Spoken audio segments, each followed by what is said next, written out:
I'm just really delighted to come to you this evening with Professor Rory Bahadur, who joins us from Topeka, Kansas. He's a professor at the Washburn University School of Law and has been since 2007. He hails from Trinidad and Mm. we'll get a touch into his story of coming to know this country and love this country, but also brings a critical eye. He is an outstanding teacher, but also a formidable scholar. To launch into this conversation with Professor Rory Bahadur with this important text that I commend to you that can be picked up at Amazon, but also it's the Carolina. I meant to have a slide for this, Rory. I apologize. Yeah, Carolina Press, is it? yeah, Carolina Press as well, but Amazon's just as probably more convenient for most people. Yeah. Well, I'm going to drop our slides here, and I wanted to kick off our conversation by inviting Rory to, I'm going to locate him on the deck of a fishing trawler off the coast of Alaska and ask you, Rory, as a guy who comes from Trinidad, what in the world were you doing in Alaska? How do you get on this fishing trawler? And what does that mean for you about learning about this country and its challenges with race? I came to the United States at about 20 or 21 in the early 90s to do a graduate degree in marine biology at the University of Miami. And part of that degree required an internship. So I decided to do my internship with the National Marine Fisheries Service in Seattle, Washington, which involved going on to the fishing boats that some of which you see on the Deadliest Catch, and spending 3 months on those boats and being based in Dutch Harbor, doing biological field work while living among fishermen. I finished it up and then I decided to go back and work for the National Marine Fisheries Service. And I did that for about 4 or 5 years on fishing boats. So I'd spend 3 months on these boats, come back to Seattle, and then a group of us would take a month to 3 months off and we'd backpack around the entire country. So I've been to every state and I've hiked and camped, all over the country. And I was in love and I still am in love with the United States from the moment I got here. And then I worked for a few more years after that as an endangered species consultant for the Corps of Engineers, working on hopper dredges everywhere from the Texas-Mexico border to the Maine-Canada border, rebuilding beaches, etc. But I think I've seen more of the country than most Americans have, and I've spent time actually living in different parts of the country than most Americans have. So I think I understand it, seeing poverty in Appalachia and wealth in Midtown Manhattan, and understanding it's the same country is probably hard, but I think I've seen a lot of it and I love it. Wow. And what did it tell you about this country? I think I've read you came here with this idea that many around the world will bring us this American dream. Yeah. And did you find that the American dream was true, or what did you discover? Yes. Until the illusion popped, right?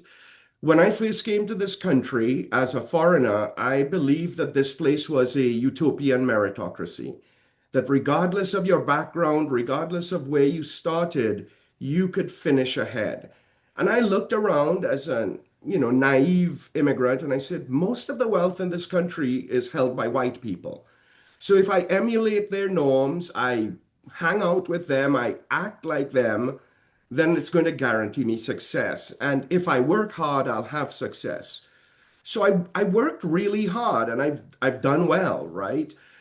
But it's only when I moved to Kansas to settle down and I understood that, and I through the eyes of my biracial child, she was 2 when we moved here, and some parenting errors I made, I realized that even though I had experience, direct and express racism while I was on the fishing boats in the South, there was this more powerful, sort of more effective, more societally stabilizing racism that came from genuinely anti-racist people, good moral people who would be offended if you suggested they did something racist.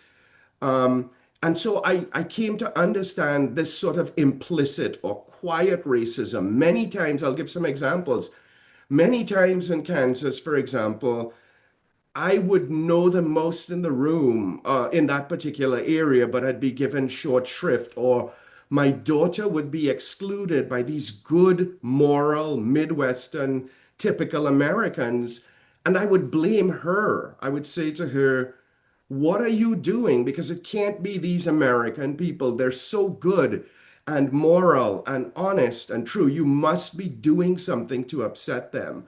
And then as I could talk, that led to why I sort of wrote the book, right?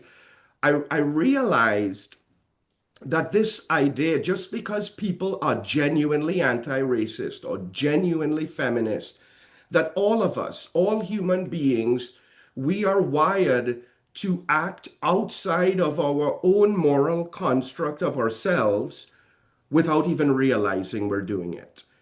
And so there were people treating me differently and treating my daughter differently and not even consciously aware they were doing it. And they would experience no sting of conscience or no sort of mental dissonance because it was an unconscious process coming up against a conscious construct. If they decided to deliberately treat me differently based on the color of my skin, they would feel that tug of conscience or of dissonance. And so in 2016 with the Trump campaign, I have really close Kansas friends, and they genuinely believe they're anti-racist. They would fight for me in a parking lot if anything happened, but they were supporting incredibly racist agendas and ideas, and there was none of the moral alert, right? And so I began to understand that there was something more that was buttressing inequality than objective or conscious racism, right? Because if you think about America, I would say the research shows that the vast majority of Americans believe in racial equity. They genuinely believe in it. It's no longer the situation where they believe in a difference in cognitive ability, physical ability of the races, right?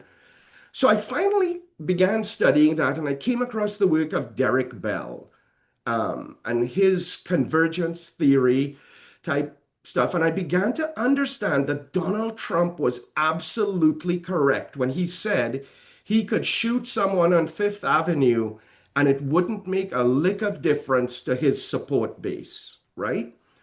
The same thing happened in 2024 when I was finishing up the book. I had really good non-racist friends watch the 2024 presidential debate and come away saying, she's an idiot, she doesn't speak properly, and he's a brilliant businessman and a strong leader. And so it dawned on me that real data wasn't the issue, but it was the way our minds interpret data in societies. And we're all wired to interpret the world in a way that keeps society stable, even when that stability comes at the cost of us acting outside our moral construct without us realizing it. So I'll give you another example.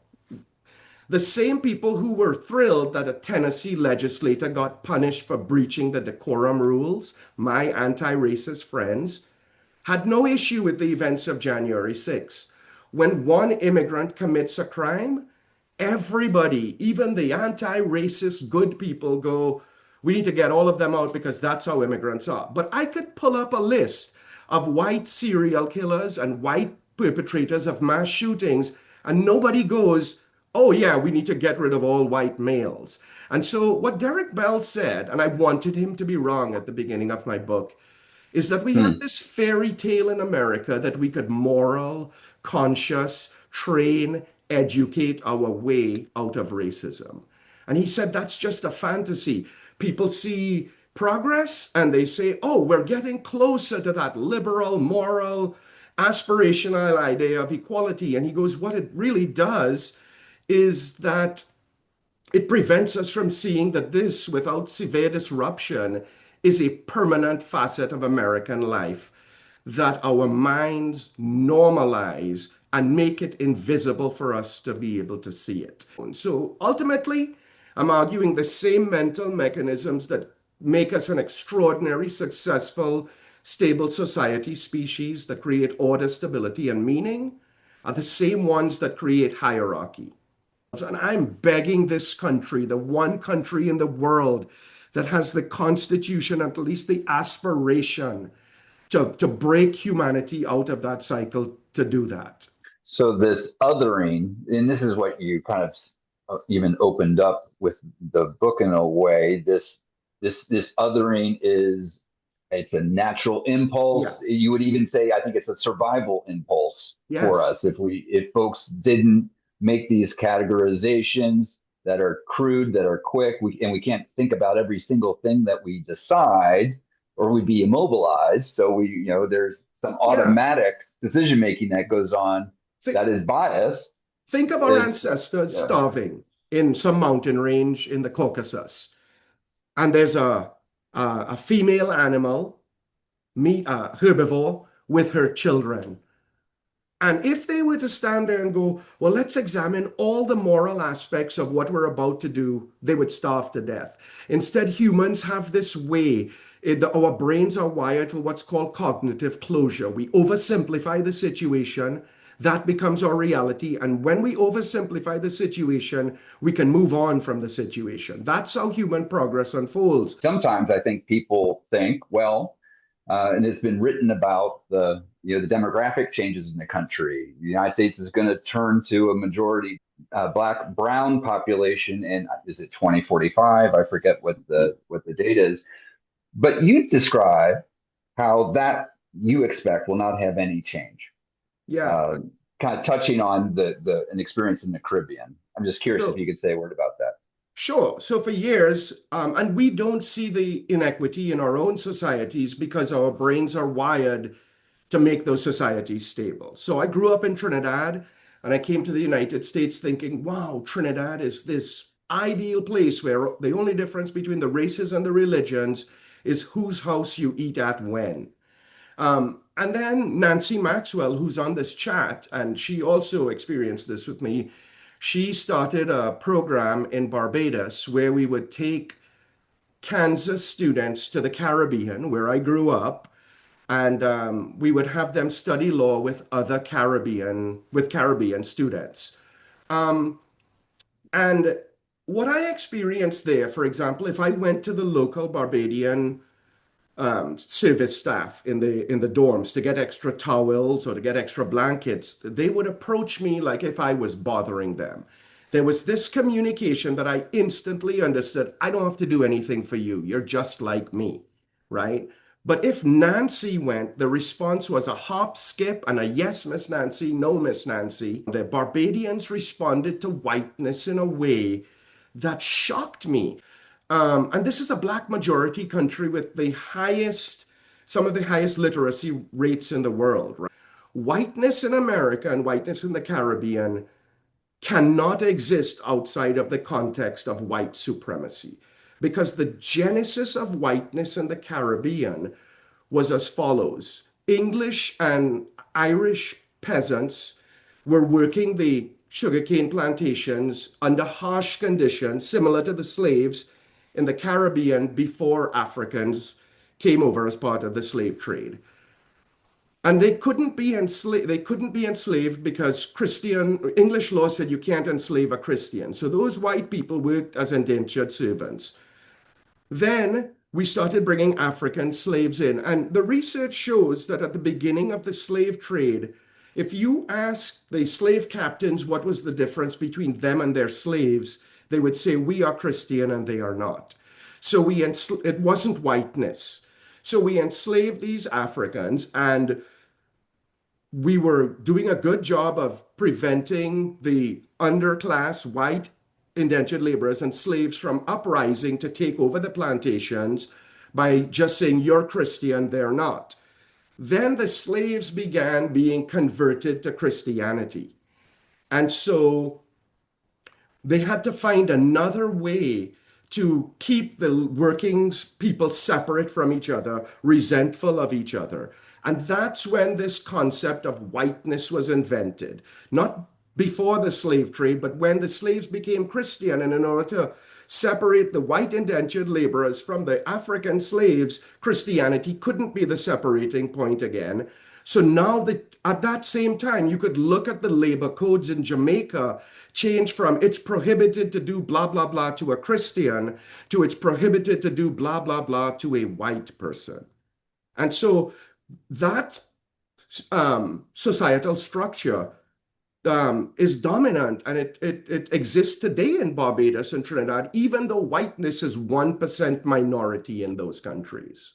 Which is a bit of a bridge into a important critique and question you raise in the book when you examine kind of the role of religion and writ large around these issues of race, racism, and efforts to um, usher in a society that we say we all want. In your estimation, that morality, civility, and religion, while powerful and relevant to individual behavior and well-being, I'm just pulling this sentence from your opening, Yeah. that they are all mechanisms which reinforce systemic inequity. Can unpack that a little bit for I, us, and I what yeah. brings you to that conclusion?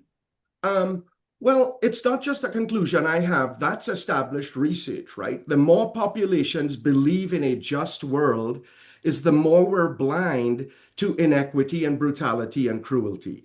Because if we envision our world as part of a divine plan, then it sort of takes the individual agency away from us. So let me answer the question first. Morality, civility, those types of things, those are conscious constructs. Those are things we decide to do. And religion is very powerful at normalizing morality, at creating a morality. But but those individual conscious brain things are irrelevant to systemic racism. They're really, they are the things that will make my anti-racist white friends fight for me in a parking lot, but they have nothing to do with them concluding he's a brilliant businessman and she's an idiot after the presidential debate. So if we want to talk about how individuals interact with each other and the role of faith and kindness and so on, religion is important. But the problem is that when we believe in a just world, and our basis of belief in a just world in this country is mostly religion, we come to justify cruelty. We begin to tolerate, this is not just me, this is the research, we begin to tolerate victim blaming. Let me just give you what I think is a powerful example, and perhaps I could be proven wrong. When I sit here and I say, grace. And I thank God for the food that I have on my table. What I am unintentionally saying is that as part of the divine plan, as part of the divine order, I've been chosen to not starve. But the other 25,000 children a day that die from starvation, that's part of the divine plan. What am I giving thanks for? That a deity in the sky singled me out to give me food. So, apart from creating a morality and absolutism that has always been interpreted to preserve the societal hierarchies, it also makes us blind to how much we are able to do what I call in the book, relegate. So, 1,000 Palestinian children died last month. Nothing I could do about it. I guess what I would lift up and wonder, is there a possibility that people of faith who are motivated out of their faith tradition um, move beyond just the interpersonal frame and seek to do things that can impact things at the societal systemic level? So, So you're right, right? Abolitionists and civil rights leaders, just like the people who were slavers, used biblical language. But what often goes unnoted is that the ratio of abolitionist preachers to pro slavery preachers, by some research, was 1 to 50 in the South. And abolitionist preachers were sidelined and hushed by the main congregations at the time. So it's not that those movements didn't succeed. Abolition didn't happen because religious morality persuaded society. That happened when economic interests, geopolitical pressures, labor, all social disruption happened. Religion followed that disruption. But the way our minds work, in order for us to preserve some semblance of our good morality and our good ego, we flip the story and say it's the abolitionists that sort of cause that. The way our brains work, we recreate that story in a way that shows religion did the work and abolitionist preachers carried the day.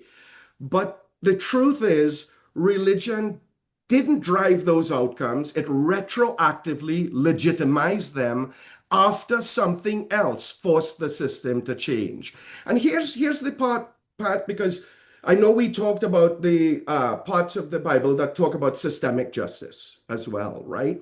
And so I kind of want to follow up by saying, if the fact that there is systemic language in the Bible, systemic equity language in the Bible, if we look at throughout history how that language has been sidelined, it sort of supports my point rather than diminishes it, because we have chosen to selectively interpret the text in a way that repeats and perpetuates these hierarchy. And interestingly enough, the only societies that approximate that biblical language of taking care of aliens and giving up your money and stuff are the Scandinavian countries. And you know why that happened? Because they're abandoning religion the fastest rate in the world. Those outcomes didn't emerge because of religious belief, but after religion lost its authority to moralize inequality, privatize suffering, and redirect justice into the afterlife.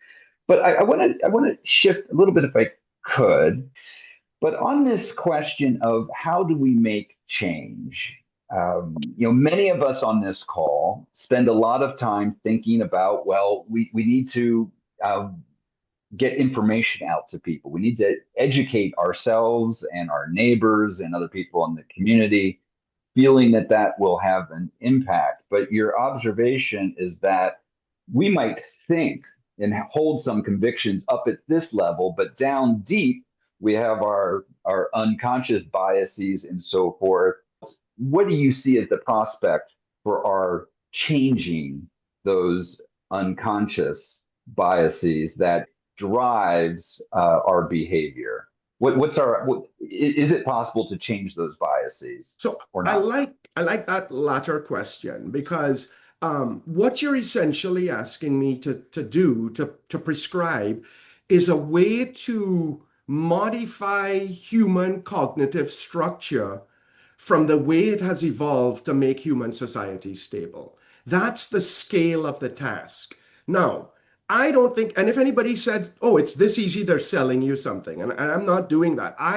At the end of my book, I call on scholars, I call like on people in this audience to read the book and understand the scope of the problem. You remember Mark Carney saying a few days ago, the power of the less powerful starts with honesty. And that's what this book is. It's not a condemnation of anything, it's an honest drafting of the problem. What I will say is, like you said, you commented on the Frederick Douglass quote in the book: power concedes nothing without a demand. It never did and never will. And I want to add one more short quote from something you provided me, Pat, and that is by Assata Shakur. Nobody in the world, nobody in history has ever gotten their freedom by appealing to the moral sense of the people who were oppressing them. So I just want us to know that we can't morality our way out of this. And if education has limits, and I'm not giving up on Yeah, education, yeah. what about the experience of interpersonal connection, of times where we have this efforts to reach across the divide of race, and does that have the potential to get at these subconscious bias, unconscious biases, and stimulate change? I used to think so. I used to really believe that, but they do half of the lifting. The education and reaching out and interpersonal contact, um, it destabilizes belief sets, but it doesn't move power.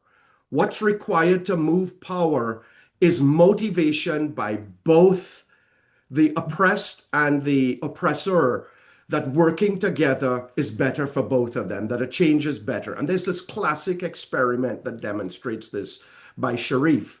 He took a group of what he called normal boys to a summer camp, and he said, let's go have a summer camp and let's have fun. And he gave them a week to form individual friendships, and they became best friends. And then he formed groups, and he separated the best friend connections into the groups. And he pretended that these groups were competing against each other. And what suddenly happened is that the individual friendships became secondary to group stability.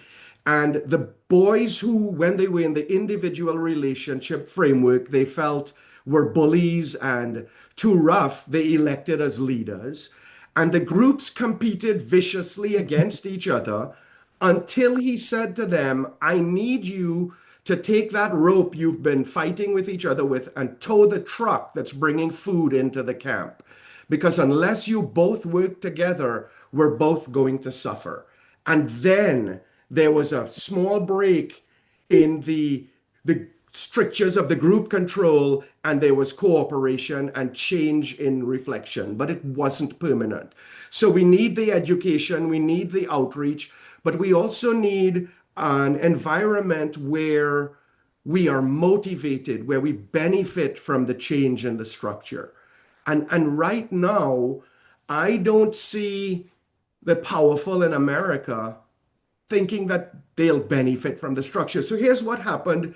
And I have to say, I am not advocating violence. The reason I wrote this book is so that people will read it and realize, my God, he upset me so much. I can't hide my head in the sand anymore, and now I will think differently. So I think we are capable of disruption on a grand scale. But in history, the things that led to structural change in this country were brutal. The Civil War, right? After the Civil War, we had Reconstruction, right? People like to think that, and I don't say Martin Luther King is meaningless. That's not what I say. What I say is it's very dangerous how we go back and we make a myth of what really happened, right? We say, okay, so Martin Luther King teaches us that we could moral our way out of this. The universe bends to goodness. If we just convince enough people to be good, we could bring about change. That's a really comforting myth that makes us feel good about ourselves. The reality is that at that time, America was trying to portray itself as the moral leader of the free world. We were trying to develop Sunbelt tourism in the South for the white farms that had failed. And if America had this open apartheid system, none of that would have been feasible.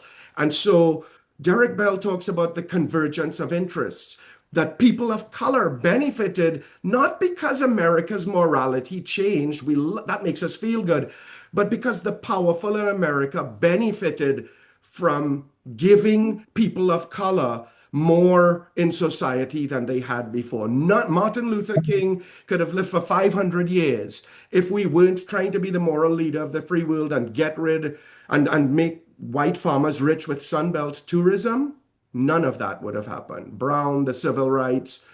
But me just saying that pisses off so many people. And that's how our brain works. When you hear the scope of our self-deception, we become paralyzed and we don't want. So what we need to do is we need to realize how often we engage in this type of comforting mind game rather than understanding what it really takes. I'll give you a really recent example. The NBA Players Association just issued a statement saying, "We, the NBA, object to ICE activity in Minnesota."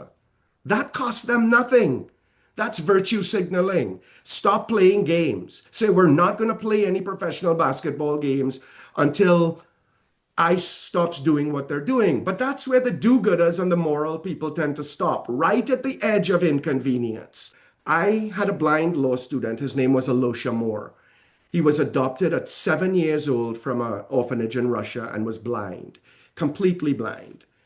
And he graduated law school with his seeing eye dog, Frosty, and he was called back to a professional organization to do a talk on disability and the law.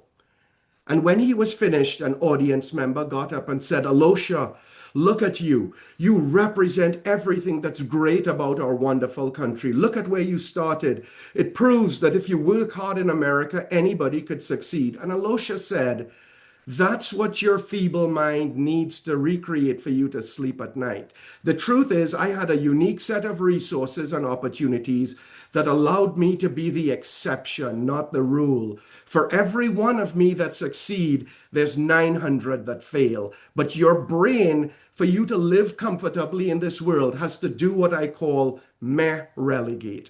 And we do that with everything in the world. Sapolsky says, depression is the pathological loss of the ability to reframe reality away. So these mechanisms I'm talking about are not bad people, good people, they're human. And unless we understand the depth of this hierarchy and inequity nature that we have, we're going to be just scratching the surface in a way that makes us feel fulfilled and moral that we've done something. It's, in a way, it's like genuine but performative allyship. I had a student of color come into my office one day and she said, "Professor Bahadur, explain to me what the F just happened." And I said, "What do you mean?" She goes, "I was just going through some really bad stuff, and this white student came up to me and put her hand on my shoulder and said, 'Don't worry, I got your back. I'm an ally.'" And she came into my office and she goes, "What the hell does that mean?" And we both laughed, right? The kind of laugh that in Trinidad you say, if you don't laugh, you will cry. Because the distance between that student who was trying to be an ally and the meaninglessness of it to this student of color was a gap. That's what my book is about. But you described earlier that camp experience between the two groups. You identified that what changes is when they had to pull that truck together into the camp. To survive. Is to survive. Is Yes. so two questions for you.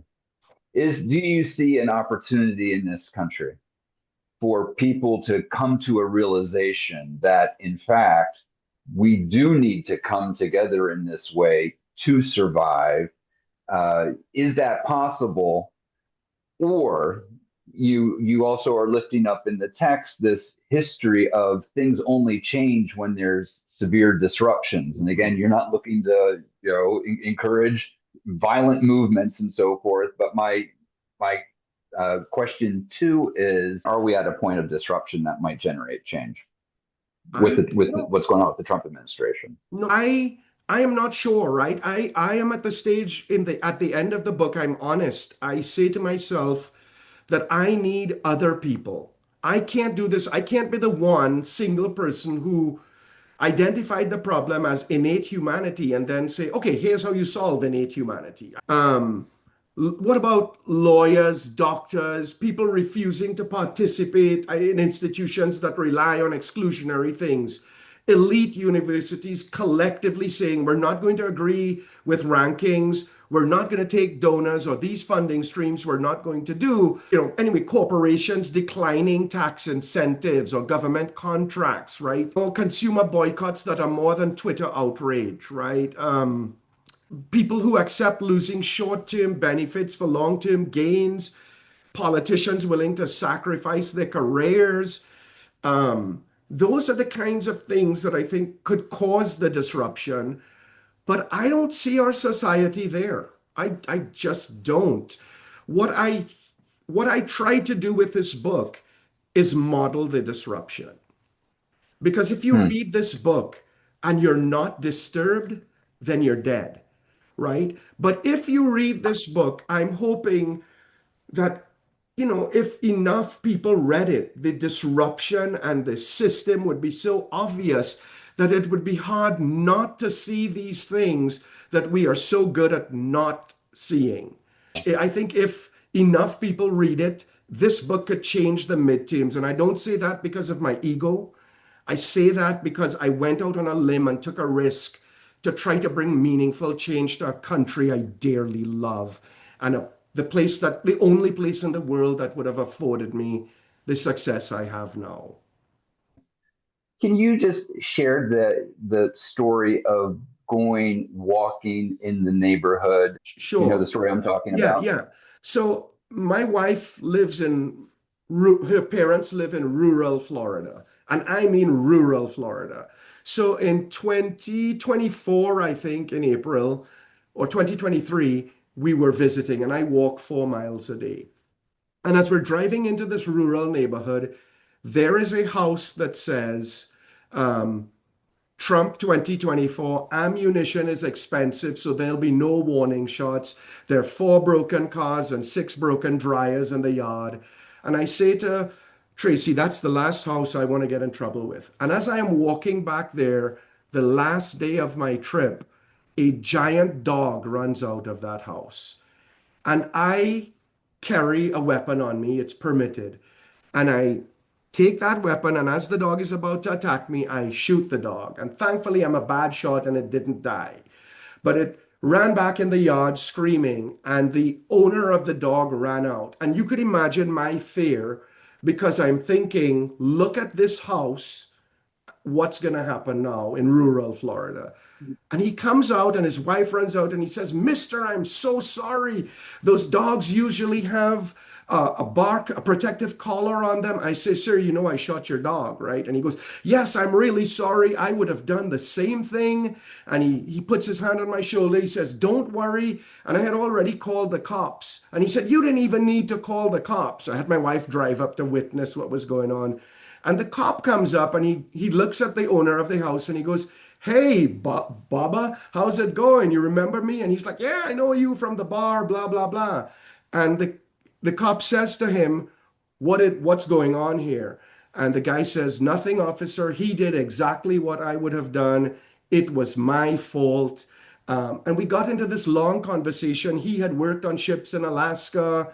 He told me all about his health history. The cop said, I thought I should have brought you guys a beer when I drove up here. I thought you'd be fighting, but here you are getting along. And so here's my point. Here is this man who, to me, is the American of my youthful dreams. Honest, honorable, George, tell the truth, cut down the cherry tree guy in an environment where he had every opportunity to lie. Yet, as honest and as whatever as he was with me, he is supporting a guy whose entire and passionately supporting a guy whose entire campaign is based on getting rid of people like me, right? There's no other real merit to it. And the dissonance isn't even apparent to this guy, right? And so that lack of dissonance when we act outside our belief set is what my book is about, is what I believe systemic inequity is sustained by. People like that guy, good people. Struck me, Rory, that uh, your book is a challenge and it is a critique for sure, but it almost not almost at the same time, I also read it as a love letter to this country to say this is a place that has become my home, and you are stepping forward with this book.